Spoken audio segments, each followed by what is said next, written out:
السلام عليكم خوتي خواتاتي، مرحبا بكم في فيديو جديد ديالي. المهم اليوم جبت لكم واحد الوصفه اللي غزاله، اللي زوينه بالنسبه للناس اللي كيضربهم البرد، اللي كتشدهم الكحبه. يعني هذه وصفه ديال الكحبه كتشدهم بانهم ما كيخليوهم ما تيشربوا وما تتقديش فيها. المهم اليوم جبت لكم واحد الوصفه اللي زوينه وكتعطي المفعول وكتحيد لك الكحبه، وفي نفس الوقت اللي صحيه. يعني الناس قليل اللي تعرفوا بان هذا المكون كيدار لهاد الوصفات بحال الزكام بحال. المهم هذا ديال البرد. انا هاد الوصفه اللي غنعطيكم بالنسبه للناس اللي كتشدهم الكحبه، ما تيخليو ما تيشربوا من السيروات من كل شيء، ما كتقديش فيهم. المهم اليوم جبت لكم واحد المكون اللي غزال، لانه غادي يبين لكم النتيجه خلال يومين. كتبان لك النتيجه، الكحبه ما كتبقاش عندك ديك الكحبه الواعره، بشويه بشويه حتى كتمشي منك ديك الكحبه. ماشي بحال كتشربي السيرو وكتبقى. انا ما خليت ما شربت بالنسبه للكحبه، ما قدا فيا حتى شي حاجه، ولكن ملي درت هاد المكون عطاني النتيجه الحمد لله. ما بقاتش عندي ديك الكحبه الواعره، وما بقاتش عندي ديك الكحبه اللي كتشدني بالليل، ما كتصافي كتشدني كنبقى تكحبي والو. ما بقاتش كتجيني ديك الكحبه بالليل. المهم الحمد لله على كل حال. المهم اليوم جبت لكم هذا المكون اللي هو غني عن التعريف، ولكن الناس ما تعرفوش بانه كيدار الناس اللي كيدار الناس اللي كيكحبوا، وغزال حتى بالنسبه للوليدات الصغار. هو اصلا بسيط، مكون بسيط، ولكن الناس ما كيعرفوش كيديروه. بعض الناس كي هكا كيحكوا به سنانهم وداكشي، ولكن ما عارفينوش بانه راه كيدار للكحبه. المهم المكون عندنا هو حرق السوس. كيف ما كتعرفوا راه كيتباع عند موز الزريعه، عند الناس اللي كيضربوا به في الطوبيسات. المهم راه كيتباع بحال هكا، ولا كيتباع عواد على حساب. انا هذا خديته عند موز الزريعه بحال هكا. هو راه الثمن ديالو رخيص، لا غلا على مسكين. انا خديته بحال هكايا، قلبت على العواد ما لقيتوش هنا. ملي سولت قال لي راه كاين في بواطه. خديت هذا ديال البواطه حيت هو بحال غير لومبالاج اللي مبدلين. كما كتعرفوا هذا المكون غزال بالنسبه للناس اللي كتشدهم الكحبه. راه كيتباع قلت لكم عند العطار، عند موز الزريعه، عند الطوبيسات. المهم راه غني عن التعريف. هو حرق السوس. كيف ما كتعرفوا كيعرفوا الناس بزاف ان حرق السوس كيتستعمل غير فقط باش كيحكوا به سنانهم فقط، ولكن هو راه ما عارفينوش بانه كيستعمل الكحبه. الناس اللي كتشدهم الكحبه حتى كتجيفهم. راه هذا هو دقه بطله الكحبه.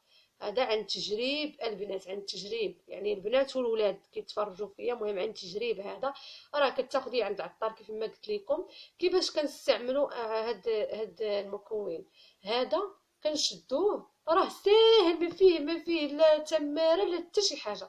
كنشدوه بحال هكا، كنبقاو نجرو فيه، نجرو بحال هكايا حتى كنجبدو داك الداخل ديالو بحال هكا. المهم كنبقاو نجرو بحال هكايا، نجرو بحال هكا، نحيدو غير هاد الاول بحال هكا، ونشدو الموس نضربوه من الوسط بحال هكايا.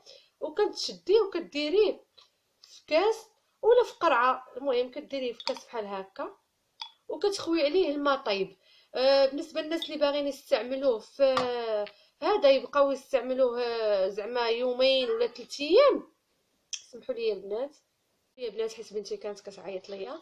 المهم كيف ما كتشوفوا كنديروه في كاس بحال هكا. المهم كنكونوا ديجا ناجرين هاد لابارتي هادي اللي كاينه هنايا.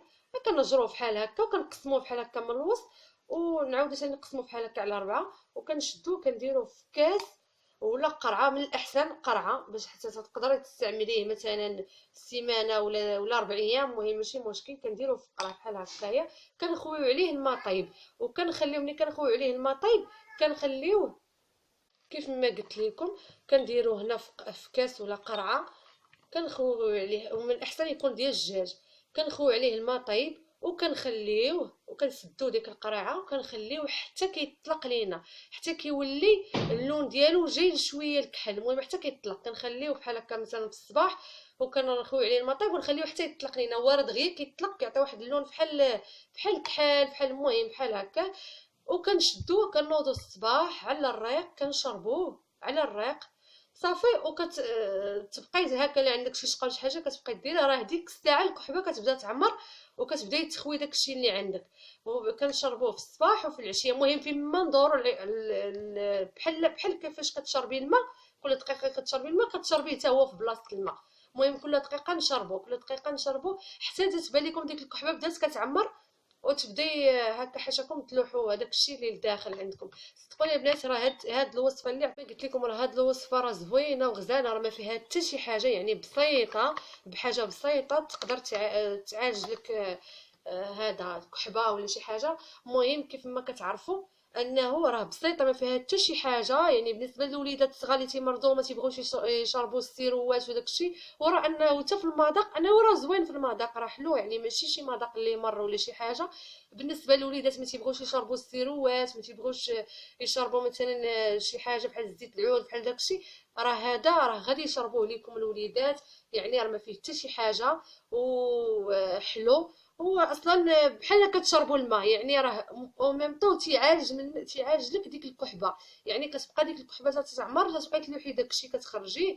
ومهم كنتمنى من هاد الوصفه تكون يعني تجربوها عن تجريب وتردوا عليا في لي كومونتير.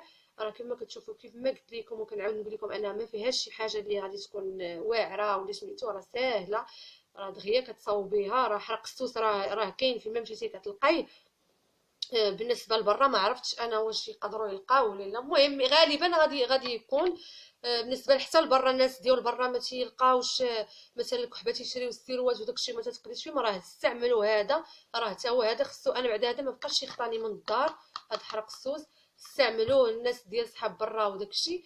المهم راه تقدروا تلقاو في هذا في لي ماك في اسيمه ولا في شي بلاصه. المهم استعملوه راه غزال. وكيف ما قلت لكم كنتمنوا من الناس اللي تيعانيوا من الكحبه بزاف يجربوا ويردوا عليا في لي كومونتير. هي داوميه راه غزال كيف ما قلت لكم، وتجربوا وتردوا عليا في لي كومونتير. وشكرا لكم على التعاليق الزوينه اللي كتخليو ليا وعلى الميساجات اللي كتصيفطوا ليا، شكرا لكم بزاف. المهم كنتمنى من هذا لا فيديو يكون عجبكم وتكونوا استفدتوا منه واحد شويه. وما تنساوش اللي جربوا يخلي ليا في لي كومونتير.